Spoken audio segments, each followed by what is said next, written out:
Thank you, Abraham. Yeah. Very special. Yeah. I want to talk about co-creating. We do too. Yes, and I understand that everything is co-creating. I'm constantly co-creating. And let's put another word in there just to make it tangible and practical. Everything is relationships. Excellent. That's the next thing that I was going to come out of my mouth, because I am constantly relating to something. And the first relationship that I want to foster, just giving what you've been teaching me, is with myself and my inner being. Yes. So my inner being is also part of all of us inner beings. And if we are all one, and we are all coming from the same, or this is what I think anyway, all coming from the same something, energy, how does the co-creating amongst all of us get mixed up? How come it's us that we are here and not someone else? What brings us together? Vibrational sameness.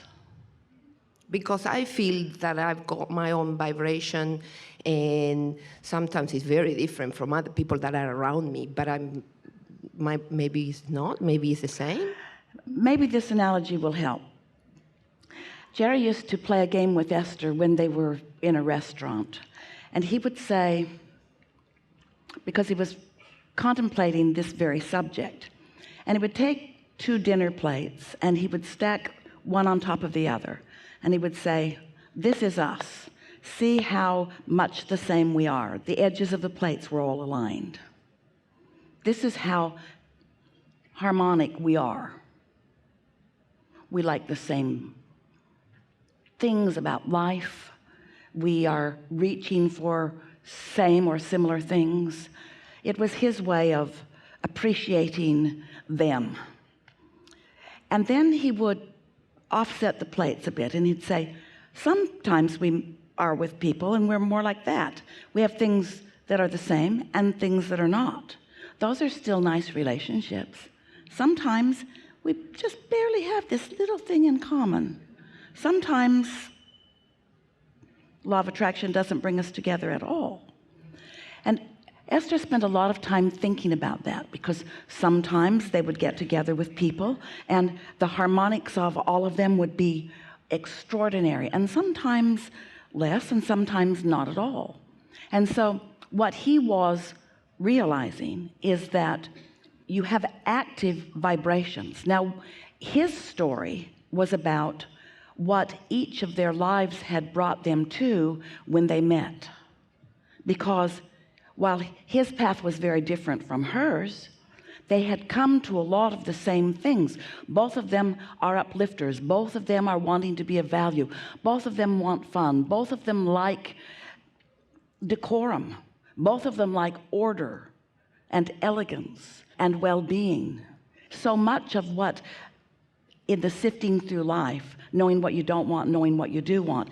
And he didn't know it then, but what he was describing was they had very close to identical vortices, meaning that vibrationally speaking, the universe had already identified them. Law of attraction had already identified them as so harmonic that it was not possible for them to not come together.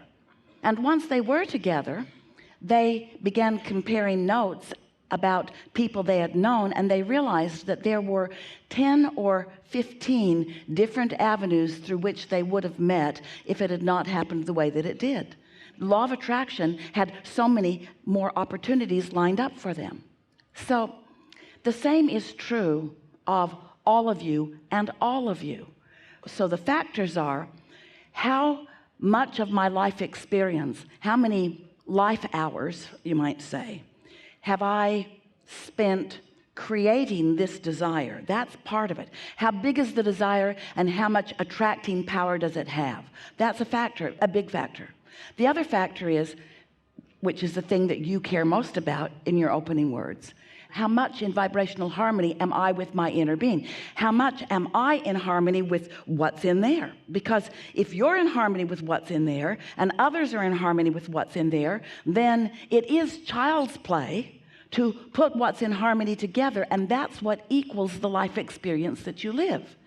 And it's all the components. If you're worried about things, you line up with other people who are worried about things. If you are insecure, you line up with others who are insecure. If you are in love with life, you line up with others who are in love with life.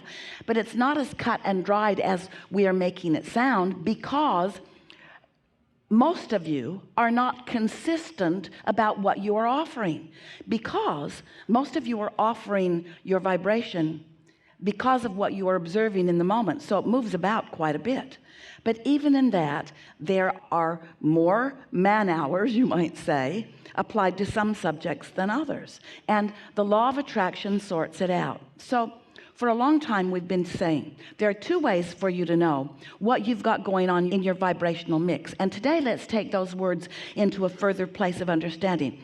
There are two ways for you to understand what your vibrational mix equaling your point of attraction is. Your vibrational mix, your attraction point. There are two ways of knowing what it is: what's coming and how you feel.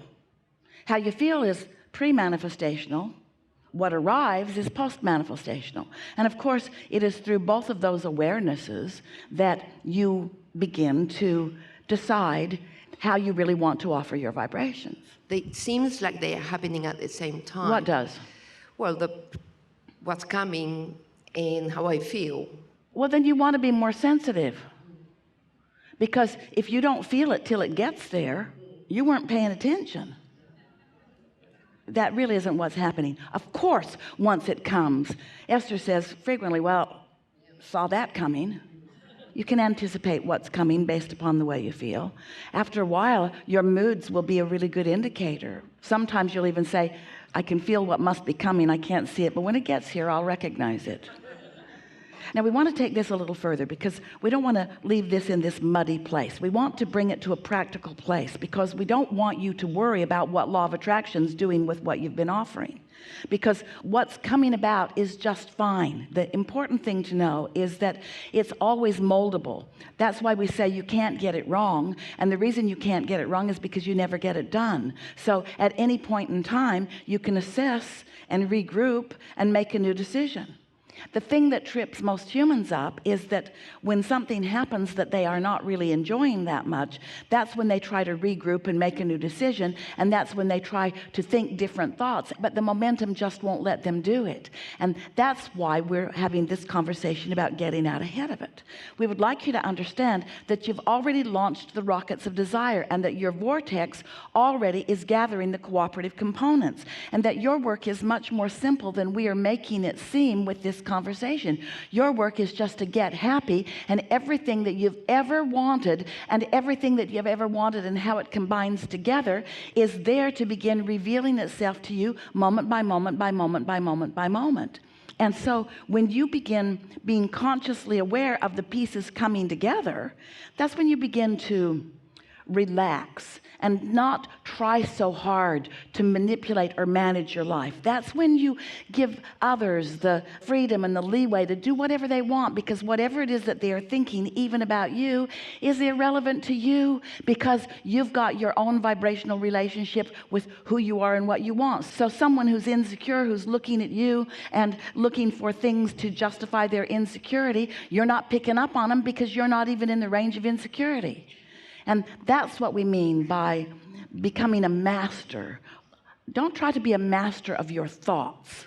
Be a master of your emotions. Decide that you are the master of having fun, that you are the master of being in a good mood, that you are really resilient and that good moods are easy for you. Decide that you are flexible and free-feeling. Esther loves the word light-hearted. She remembers that feeling of being at work and then not being at work, and the feeling of a little bit of bondage at being at work, and then the feeling of freedom when she was on vacation from work. And so every day she would say to Jerry, once they would get in the car, let's go get a Coke and pretend like we're on vacation.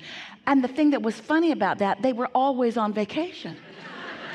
When you understand that you create your own reality, you never have that feeling of bondage again. But Esther still related to that delicious feeling of contrast, that feeling of upliftment, of, oh, for right now, in this moment, I'm really free. And she liked that feeling of movement upward. Just now, she said to you, do you ever feel the feeling of swooning?